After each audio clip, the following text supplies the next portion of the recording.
The winds of change are sweeping across the African continent, and they carry with them the unmistakable scent of revolution. From the savannas of Burkina Faso to the mineral-rich soils of the Democratic Republic of Congo, a new generation of African leaders is rising with a message that resonates from Cairo to Cape Town. The era of extractive neocolonialism is ending, and the age of authentic African sovereignty is beginning. Today, we're going to explore one of the most significant geopolitical shifts of our time, a transformation that Western media consistently misrepresents and deliberately obscures. This isn't just another story about African politics. This is the story of a continent reclaiming its destiny, its resources, and its rightful place in the global order. And at the forefront of this movement stands Captain Ibrahim Traoré of Burkina Faso, a leader whose vision extends far beyond his nation's borders to encompass the liberation of an entire continent. The narrative we've been fed for decades is crumbling. The comfortable fiction that portrays Africa as perpetually dependent, eternally grateful for Western intervention, and incapable of sophisticated self-governance is being shattered by the very people it sought to diminish. What we're witnessing isn't chaos or instability, as Western commentators frantically claim. What we're witnessing is the methodical, strategic, and entirely justified reclamation of African agency. Let's begin with a fundamental truth that makes Western establishments profoundly uncomfortable. Africa never needed saving.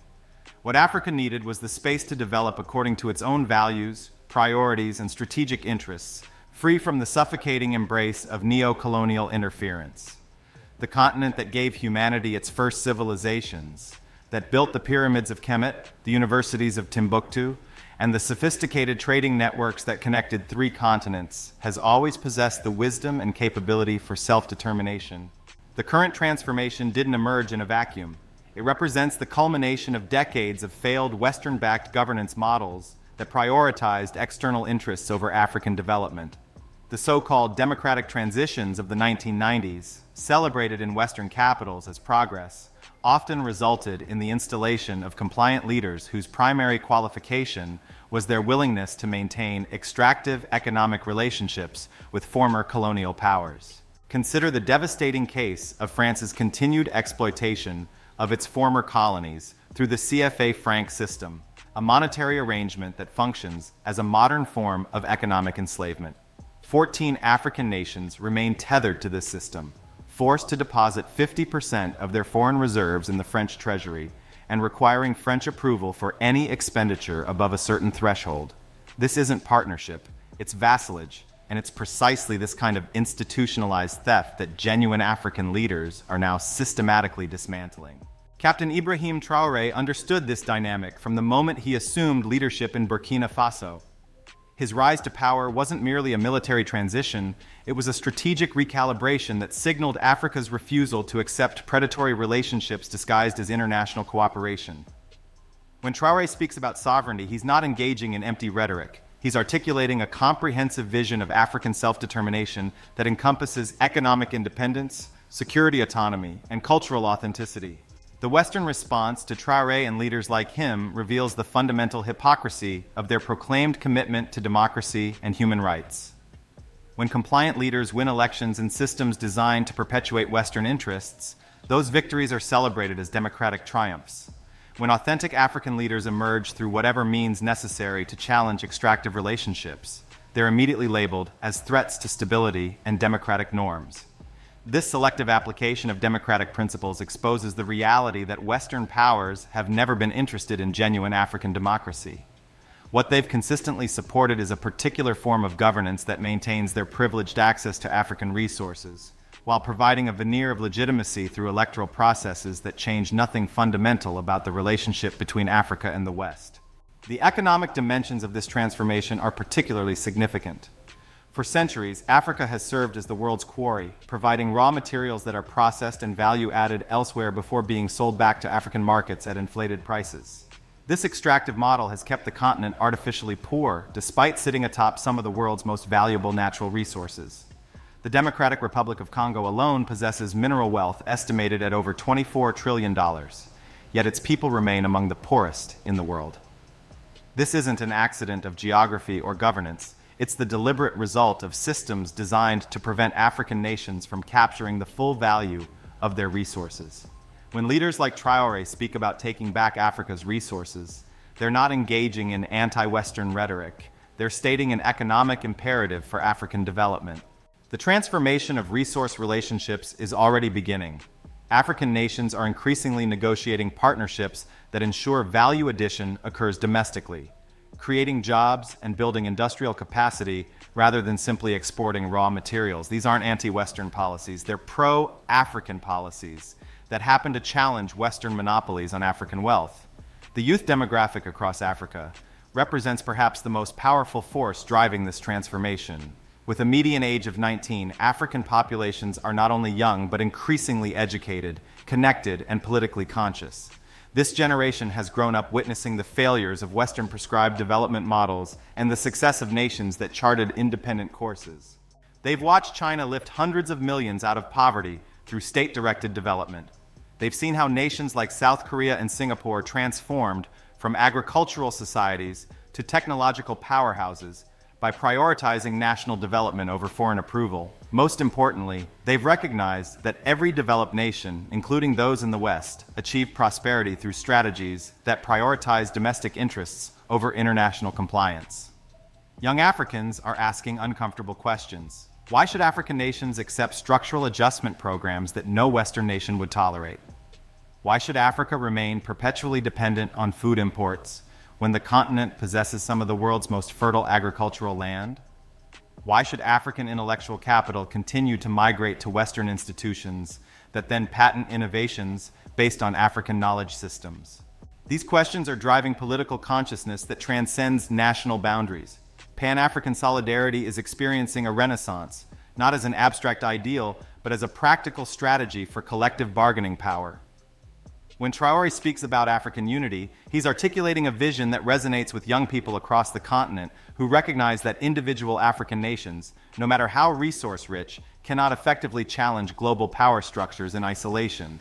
The media treatment of this African awakening reveals the desperation of establishments that have profited from African dependency.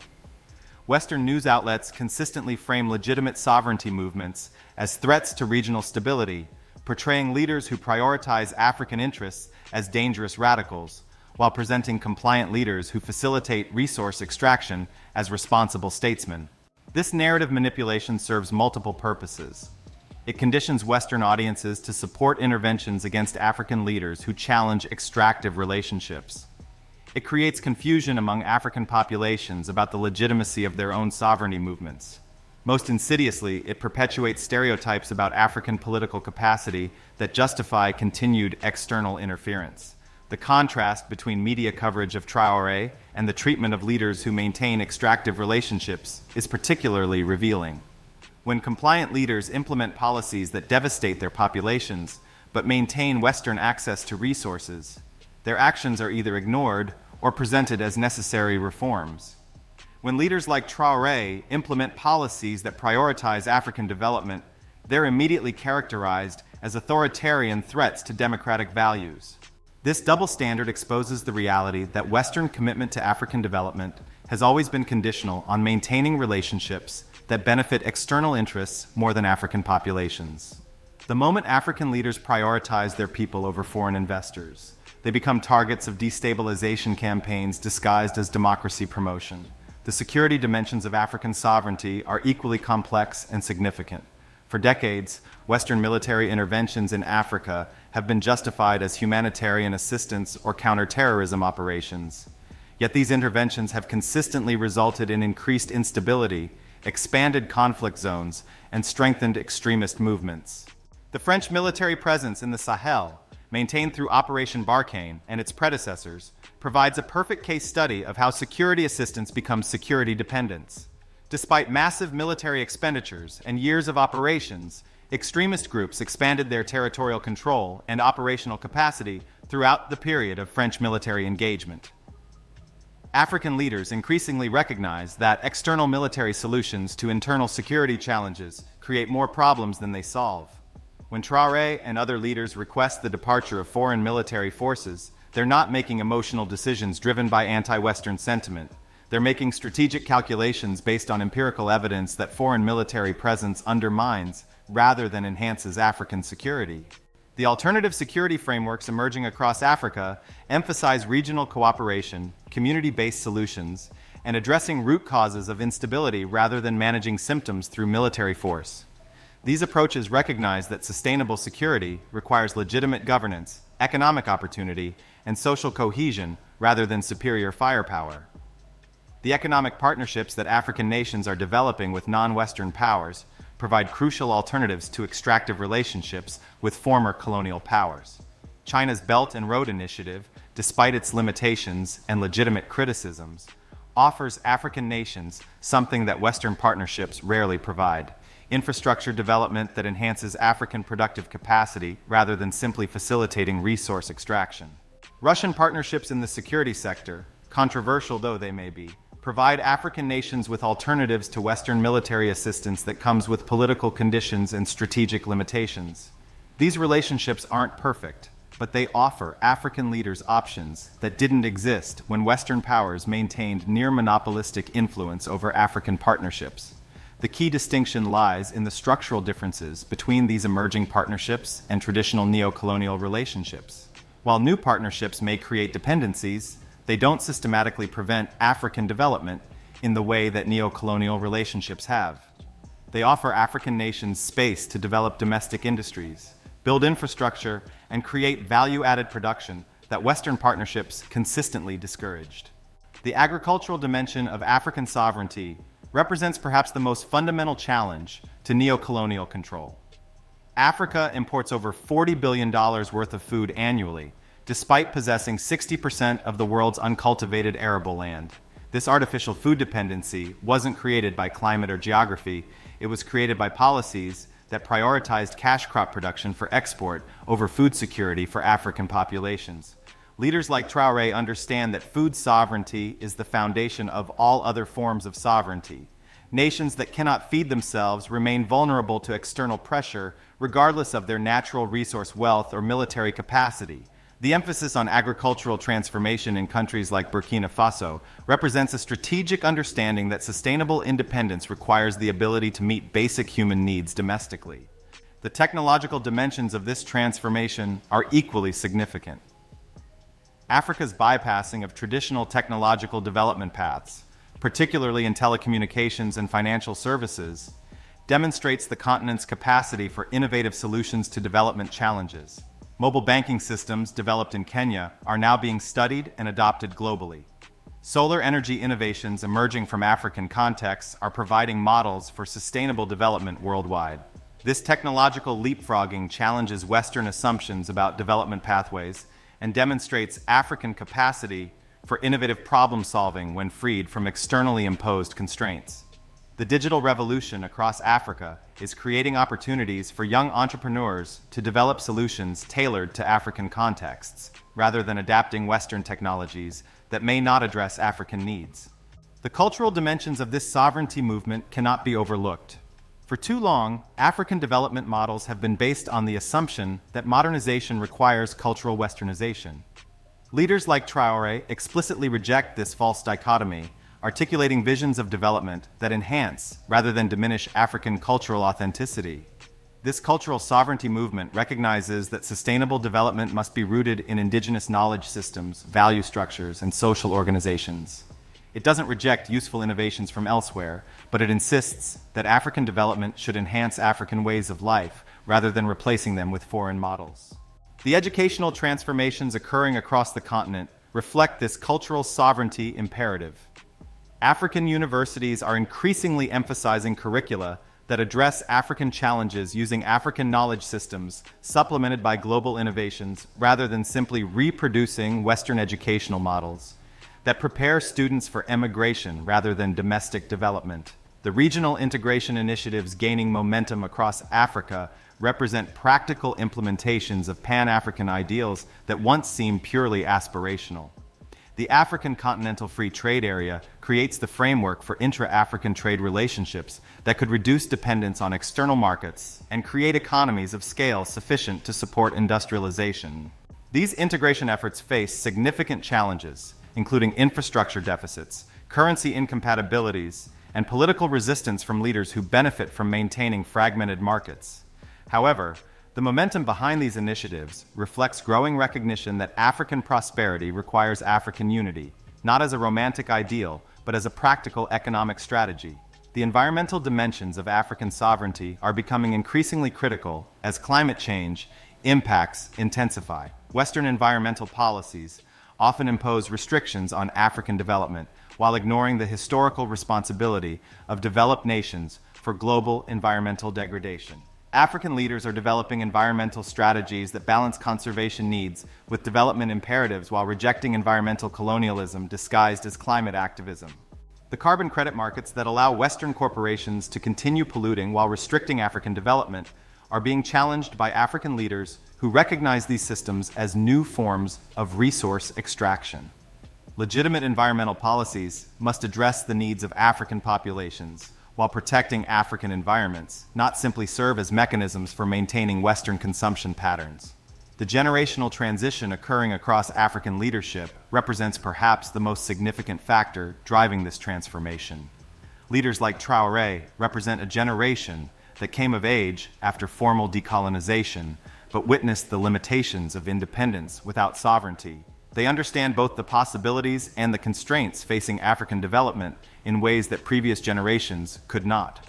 This generational shift is occurring not just at leadership levels, but throughout African societies. Young Africans are increasingly rejecting the psychological colonization that taught them to value foreign validation over African achievement. They're building businesses, creating innovations, and developing solutions based on African priorities rather than external expectations. The financial dimensions of this transformation extend beyond resource extraction to encompass the entire architecture of global finance.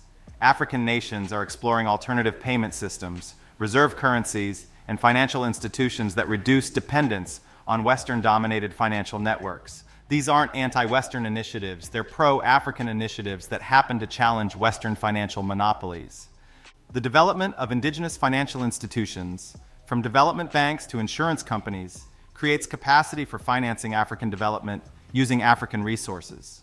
This financial sovereignty is essential for sustainable development because external financing always comes with conditions that may conflict with African development priorities. The diplomatic realignments occurring across Africa reflect growing confidence in African agency and reduced dependence on Western approval for legitimacy. African nations are developing relationships with multiple global powers based on mutual benefit rather than historical obligation. This diplomatic diversification provides African leaders with options that previous generations lacked. The expansion of South-South cooperation creates opportunities for learning from other developing nations that have successfully navigated development challenges without Western guidance. These partnerships offer models and strategies that may be more relevant to African contexts than Western prescriptions based on very different historical experiences. The social transformations accompanying this sovereignty movement are equally profound. African societies are experiencing renaissance in cultural expression, intellectual production, and social innovation. This cultural renewal provides the psychological foundation for sustainable sovereignty by rebuilding confidence in African capacity and wisdom. The role of African women in this transformation cannot be understated. Women leaders, entrepreneurs, and activists are driving innovations and challenging traditional limitations while maintaining cultural authenticity. Their participation ensures that sovereignty movements address the needs of all African populations rather than simply changing who benefits from extractive relationships. The urban-rural dynamics of this transformation present both opportunities and challenges. African cities are becoming centers of innovation and entrepreneurship, while rural areas often remain marginalized in development planning. Sustainable sovereignty requires development strategies that enhance both urban innovation and rural productivity while maintaining social cohesion. The infrastructure development occurring across Africa, often with non-Western partners, is creating the physical foundation for economic transformation. Roads, railways, ports, and energy systems, developed with partners willing to transfer technology and build African capacity, differ fundamentally from colonial infrastructure designed solely to facilitate resource extraction. The educational transformations required for sustainable sovereignty go beyond curriculum changes to encompass fundamental questions about the purpose of education in African contexts. Should education primarily prepare students for employment in global markets, or should it focus on developing capacity for addressing African challenges and opportunities? The health system developments across Africa, accelerated by pandemic experiences, demonstrate African capacity for innovative solutions to health challenges when freed from externally imposed constraints. Community health models, traditional medicine integration, and preventive care approaches developed in African contexts often prove more effective than Western medical models transplanted without adaptation. The legal and judicial reforms occurring across the continent reflect growing recognition that sustainable development requires legal systems that serve African populations rather than protecting external interests. This includes reforms to mining codes, investment agreements, and commercial laws that have traditionally facilitated resource extraction while limiting African benefits. The technological sovereignty initiatives gaining momentum across Africa address the reality that genuine independence requires control over the digital infrastructure that increasingly governs economic and social relationships. This includes everything from data sovereignty to telecommunications infrastructure to digital payment systems. The agricultural research and development occurring across the continent, often ignored by international media, is producing innovations that could transform global food security while ensuring African food sovereignty. These developments challenge the narrative that Africa requires external assistance for agricultural development. The creative industries flourishing across Africa, from Nollywood to Afrobeats to literary production, demonstrate African capacity for cultural production that influences global markets while maintaining African authenticity. These industries create employment, generate foreign exchange, and project positive images of African creativity and innovation. As we look toward the future, the momentum behind this transformation appears unstoppable. The combination of demographic trends, technological opportunities, resource wealth, and leadership quality creates unprecedented possibilities for African development. However, realizing these possibilities requires continued vigilance against efforts to maintain extractive relationships through new mechanisms. The Western response to African sovereignty movements will likely intensify as the economic implications become more apparent. This response may include increased military intervention disguised as humanitarian assistance, financial sanctions disguised as governance promotion, and media campaigns disguised as objective journalism. African populations must remain alert to these strategies while maintaining focus on building positive alternatives rather than simply resisting external pressure. The success of this transformation depends ultimately on the ability of African populations to distinguish between leaders who genuinely serve African interests and those who simply use sovereignty rhetoric to mask personal ambitions or corrupt practices. Genuine sovereignty requires genuine leadership that prioritizes collective African development over individual accumulation or external approval. The international dimensions of this transformation extend beyond Africa to encompass global power relationships. African sovereignty could catalyze similar movements in other regions that have experienced extractive relationships with global powers. This makes the African transformation significant, not just for Africans, but for global justice and sustainable development.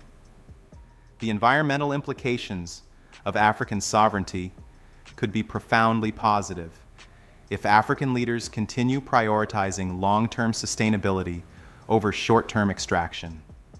African environmental knowledge systems, combined with modern technology, could provide models for sustainable development that balance human needs with environmental protection. The technological innovations emerging from African contexts could revolutionize global approaches to development challenges. Solutions developed for African contexts often prove applicable to other developing regions facing similar constraints and opportunities.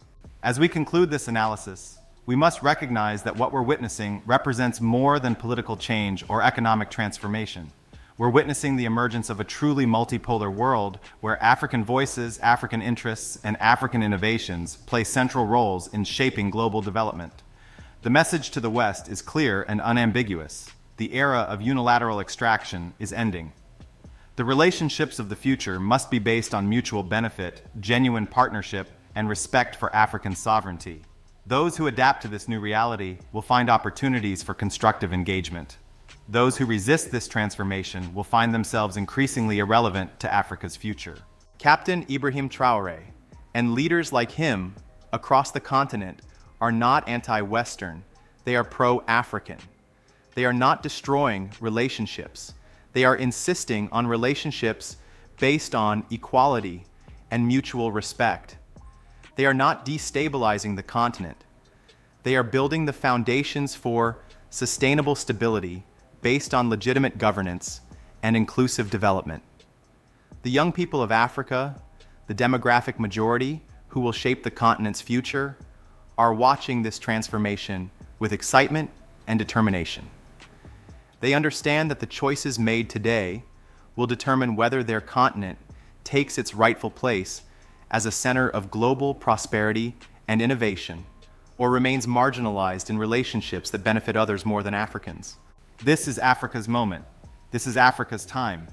The resources that have been extracted for centuries are being reclaimed. The dignity that has been undermined for generations is being restored. The potential that has been suppressed for decades is being unleashed. The transformation is irreversible because it is based on African agency, African wisdom, and African determination. It cannot be stopped by external pressure because it is driven by internal conviction. It cannot be derailed by temporary setbacks because it is supported by demographic trends and historical necessity. To the West, we say, you took our resources for centuries, now we take them back. This is not revenge, this is justice. This is not confrontation, this is correction. This is not the end of relationships. This is the beginning of relationships based on equality and mutual respect. The future belongs to Africa not because of what others give us, but because of what we give ourselves. Authentic leadership, strategic thinking, cultural confidence, and unwavering commitment to the prosperity and dignity of African people. If this analysis resonates with your understanding of Africa's transformation, if you believe in the power of African sovereignty, and if you want to stay informed about the most significant geopolitical shift of our time, then you need to become part of this community. Hit that like button to tell the algorithm that African voices matter.